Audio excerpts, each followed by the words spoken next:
Hello, all my sunshines. Today's going to be a little different video from what we normally do. This is going to be about summer wells, but it's going to be about something very specific that I touched on in our last live. But as we all know, in lives, I get distracted and can't get information out good. So I'm going to give you a 3, maybe 4-part series on separate things that I think I need to draw attention on as dealing with this case. The first one a lot of people refer to as the MH factor. I touched on it when I was saying something about the fugates, and everybody had a fit. Understand, I'm going to read you directly from a medical document that explores that. There's 3 different types of MH factor that you can have. 2 of them are hereditary and 1 is environmental. Now, when we're talking about this, I want everybody to think back about the infamous Summer Wells picture in the back seat of Grandma's truck. Think about how everybody's talked about she looks extra pale. They even see a little blueness on the nail beds and stuff. But it's not enough discoloration to say that she's deceased. Hence why I think the MH factor. Now I'm going to read you just a little bit of pertinent information. Now let me tell you, I can't say it, so I might have to spell it because it's long. It's, oh my God, if somebody quit.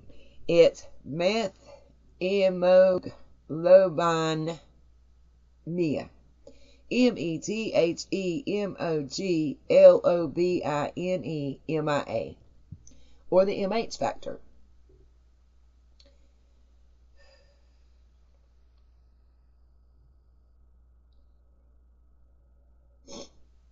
Okay. Now, see, this goes through a whole case study and everything, and I don't want to bog y'all down.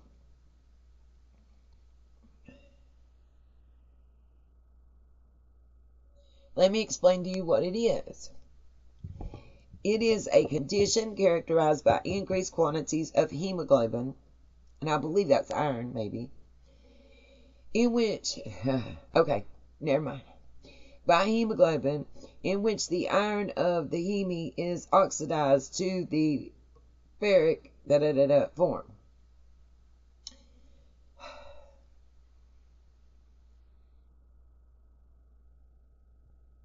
Okay, so it's useless as an oxygen carrier and thus causes varying degrees of cyanosis. So when everybody was saying that Summer looked cyanotic or looked like she was in cyanosis, could it be MH factor? Let's delve into that. What are the possible causes? This condition may result as a genetic defect in red blood cell metabolism or hemoglobin structure, or it may be acquired following exposure to various oxidant drugs and toxins. Let's delve a little deeper. The generic defect is extremely rare and recessively inherited disorder due to deficiency of an enzyme called reduced, and it is a word that's this long. But for what we're talking about, it's not really necessary that we know this, because if she had this, it would have been documented at birth. So it's not a hereditary factor. So it would have to be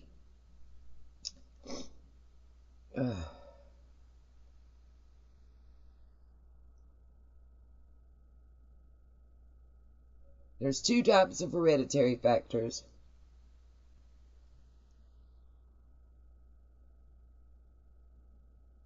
Okay, let's see.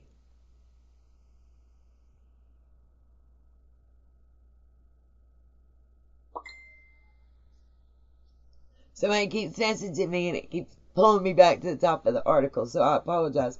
But I want to make sure I get accurate information, okay?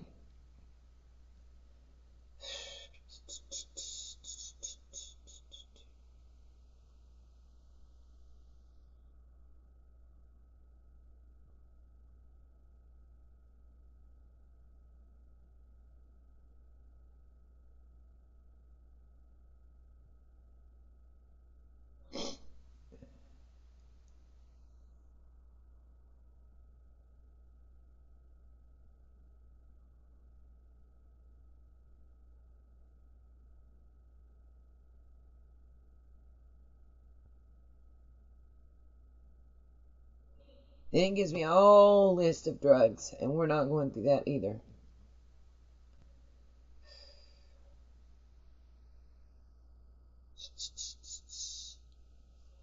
Sorry guys, it's hard to be reading this on my phone, I'm not going to lie.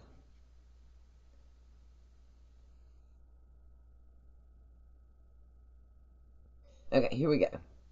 Exposure to drugs or toxins. The most common cause of MH factor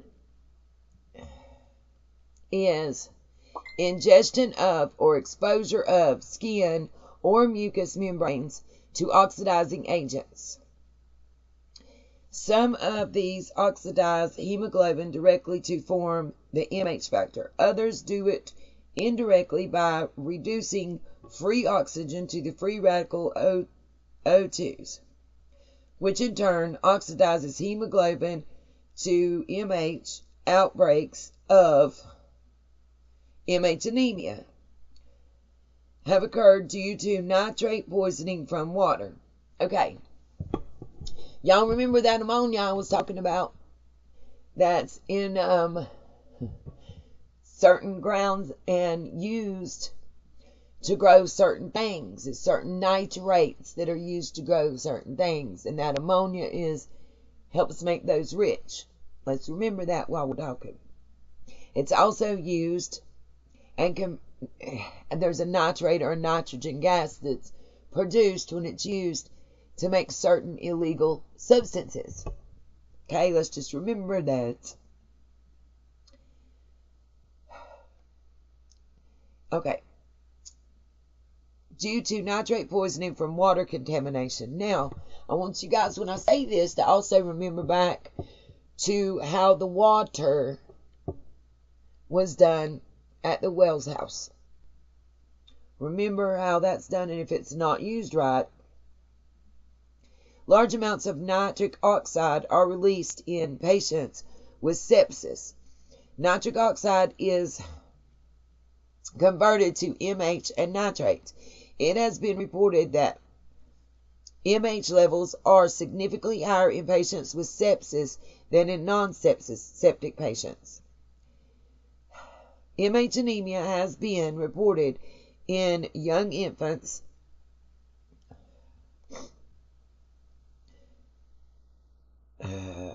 lost my place.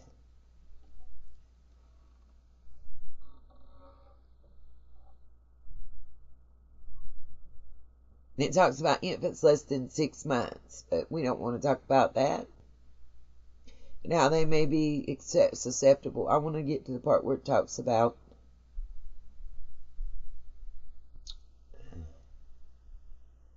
MH anemia has been reported in diarrhea produced by hypersensitivity to cow's milk proteins. It has also been reported in association with renal tubular acidosis.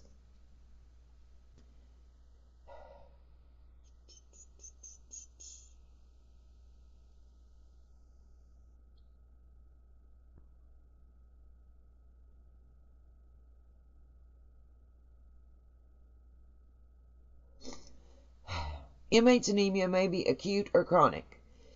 The physiological level of MH in the blood is 0% to 2% in the average person. Concentrations of 10% to 20% are tolerated well, but levels above this are associated with symptoms. Levels above 70% may cause death. Symptoms also depend on, Symptoms also depend on the rapidity of its formulation. Many patients with lifelong MH anemia are asymptomatic. Remember that, asymptomatic. That means they present no symptoms. But patients exposed to drugs and toxins who abruptly develop the same levels of MH anemia may be severely symptomatic. Oh my God, I'm going to scream. Sorry guys, it keeps interrupting the video when it's driving me bananas. Okay. You want to get past the small infants.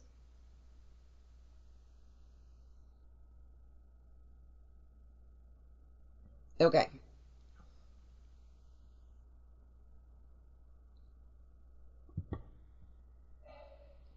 Nausea and our tachycardia. Tachycardia means that you have an irregular heartbeat or very weak. Tachy. That's what we hear. You have a tachy heart rate. So when somebody's trying to get your pulse, it's tachy. It's very weak. It's very faint, if they can find it at all. Okay? Stay with me, folks. Occur at EMH levels of 30% or more. Lethargy, that means stupor, and deteriorating consciousness occur as EMH levels approach 55%. Higher levels may cause cardiac arrhythmias and circulatory failure. What happens when you don't have good circulation? Let's hear from my diabetics. What happens when you don't have good circulation?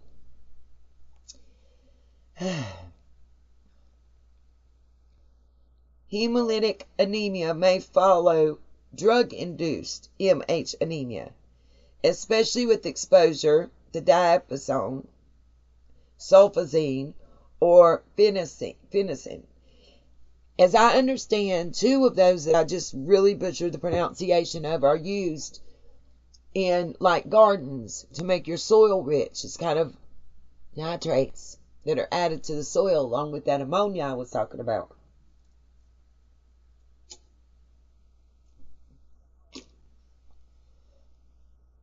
So like if somebody was, for instance, digging in the soil, what would happen? Now if I can find out where I was at. The anemia is characterized by Heinz bodies. And then it tells what that means. And let me tell y'all something. It says by Heinz bodies and fragmented red blood cells. Occasionally acute intravascular hemolysis can lead to renal failure. Renal failure, we all probably know, has to do with your kidneys shutting down.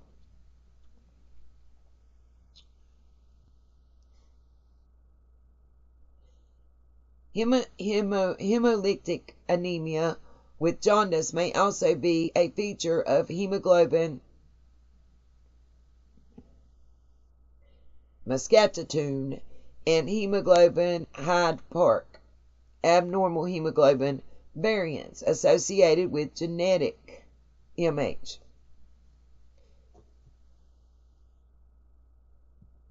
Okay, and identified by where they were originally discovered. That's why it sounds weird.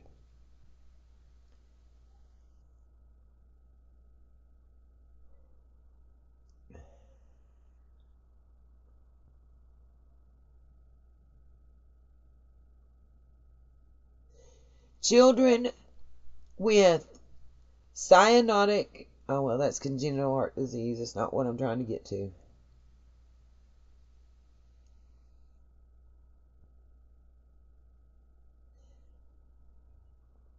Okay, here we go. In older children.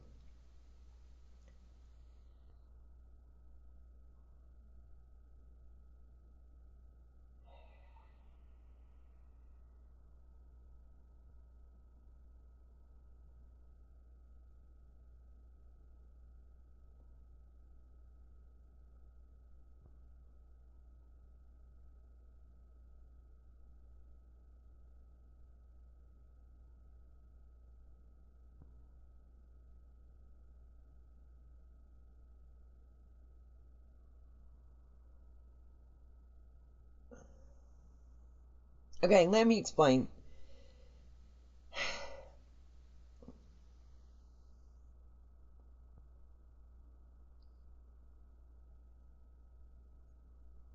The bottom line is this is a blood disorder.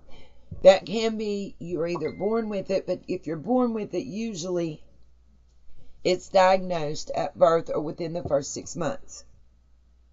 But she didn't see a doctor, right? So we don't know. honestly. But if it's environmental causes, it could take years of exposure and layer upon layer within your blood before you're there.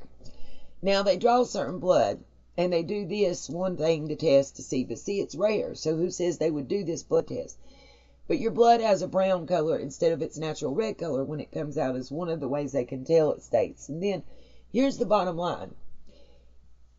It causes cyanosis, sometimes on a varying scale. But once it gets high enough, you become lethargic, and it can be basically caused by an overdose of certain chemicals or drugs that contain certain chemicals. And once that happens, the person will get lethargic. They'll get like in a stupor, like, I don't feel right. You know, that kind of thing. And then they're eventually going to pass out. How do you know when somebody's cyanotic? Well, their fingernails get a blue tinge to them. Usually their lips will have slightly blue pallor. Not enough to look like they're deceased, just enough to not look normal.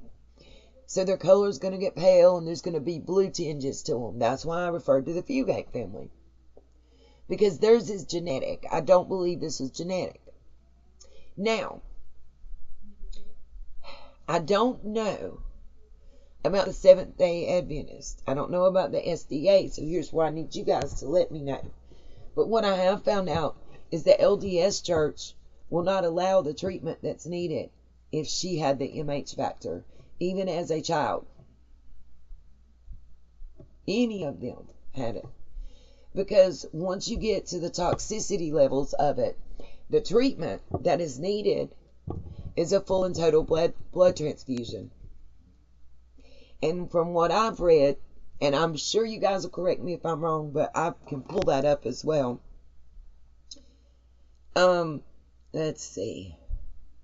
Because somebody said I read a booklet about the Book of Mormon. I read the Mormon Rights, and it's a PDF file, to be honest with you, that I paid for and downloaded. But that's neither here nor there.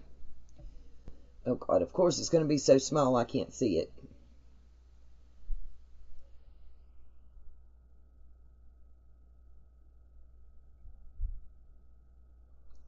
Let's see if I can turn it this way, if I can see it better. Because if I try to see it on the laptop, which is the only other option I have to stop filming.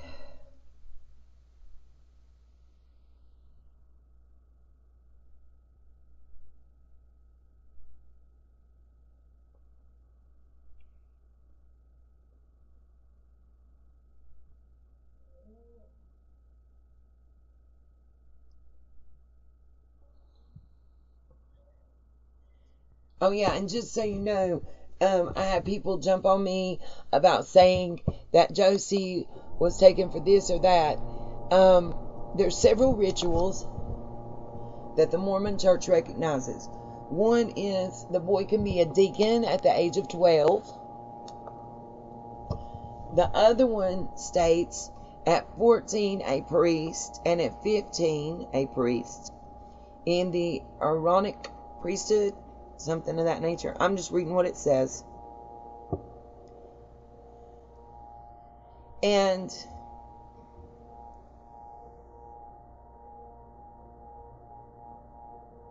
the first temperate is the baptism for the dead. These can be performed by youth as young as 12.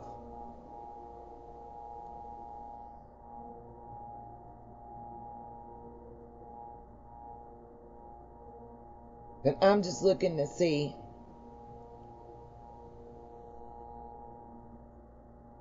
Just to verify. I'm trying to find it. Of course it's not in here. Okay. I don't know which PDF or video that I watched, because there's more than one. I always do more than one on everything. But what I do know, and like I said, you guys can absolutely tell me if I'm wrong.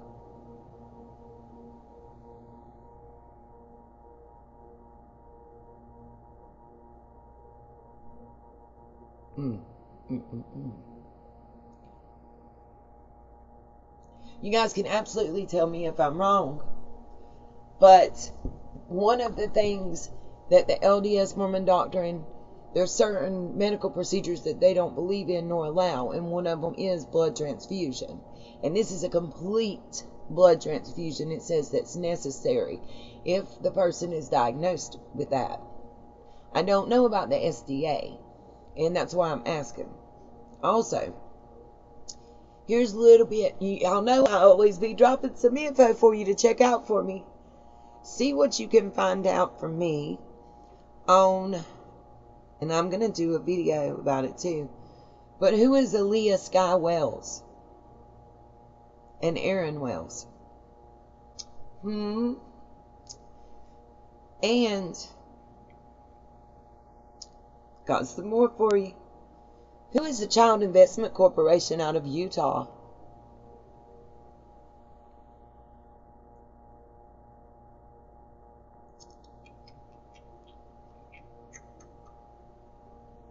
Oh, yeah. And didn't John tell us that he doesn't know Jackie Dobbs? How come I found some articles where Jackie Dobbs was in Utah. I believe he was judging some kind of bull or cow competition. Can you tell us about that? Why he was in Ogden, Utah?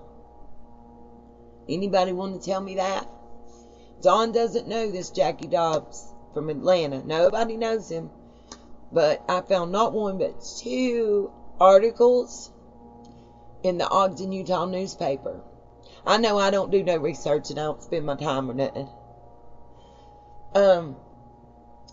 Let's see. So, who is Alicia Sky Wells? Who is Aaron Wells? There's a reason I asked that.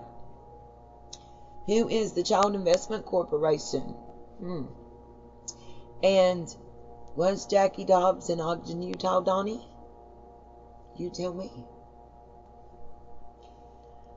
Thank you very much, guys. I know this is a short video, but this is part 1. There'll be 2 more coming. Maybe 3, but definitely 2. I'm doing the research. I'm updating things. Those articles that I spoke about, they're available on Patreon, or will be shortly, okay? Guys, I can't make the videos and upload at the same time and download and copy. I'm slow. I'm old. Bear with me. But when you pay $3, it's good for 30 days. When you pay the $9, it's good for 30 days. So just give me like 5 days. That's all I ask. And I'll have everything downloaded. Everybody will eventually see everything. $25 tier gets it first. Then a day or so later, $9 tier is going to get it. Then a few days later, the $3 tier is going to get it.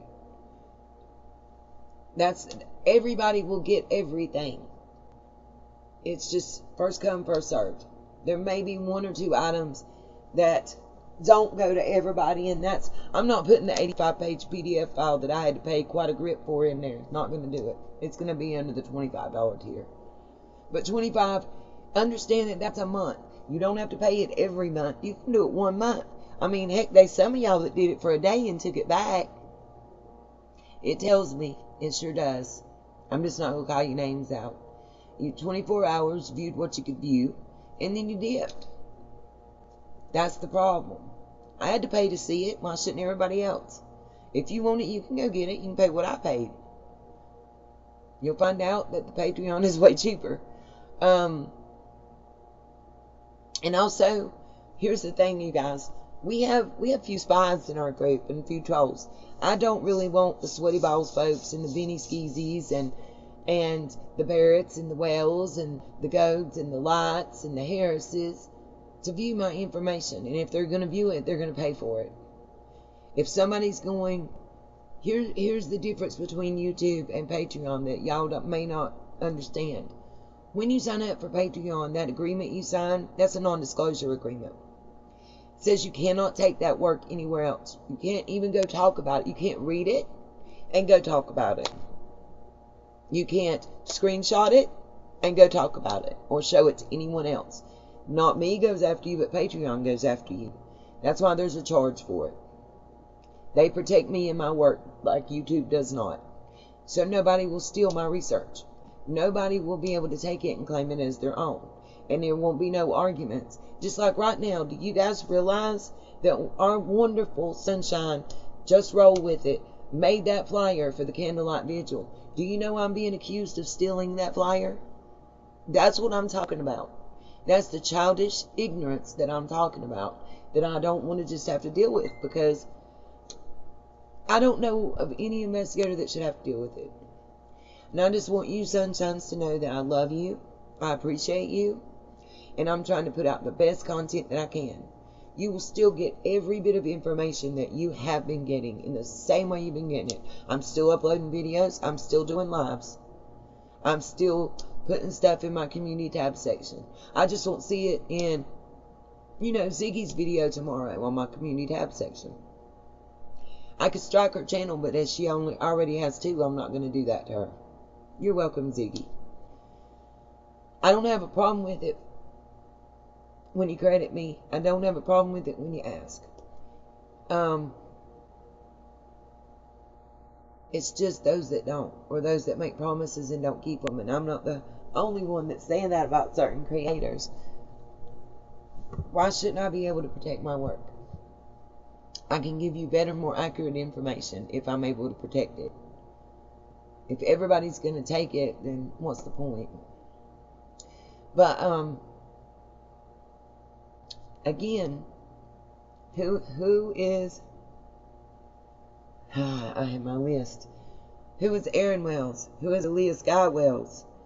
Who is, let's see, make sure I tell y'all right. Look, I looked at this ring light until my eyeballs are seeing ring lights, y'all.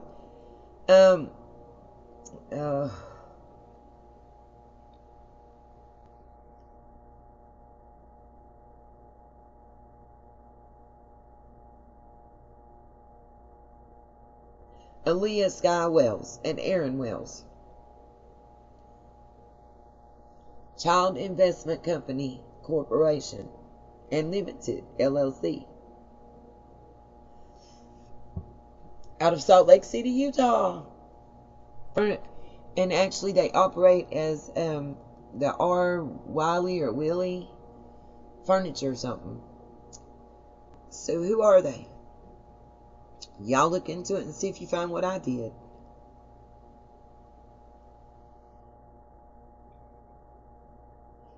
No, there's a lot more. A lot more. So, and who is the Lawson that was a judge that is no longer disbarred? And what is his relation to the Lawsons that are handling this case, you guys? And it was just in 2020. I have the official Court of Appeals documents. Thank y'all. Have a good night. We will upload another video soon. Thank you. Love you, my sunshines, as always. You are appreciated.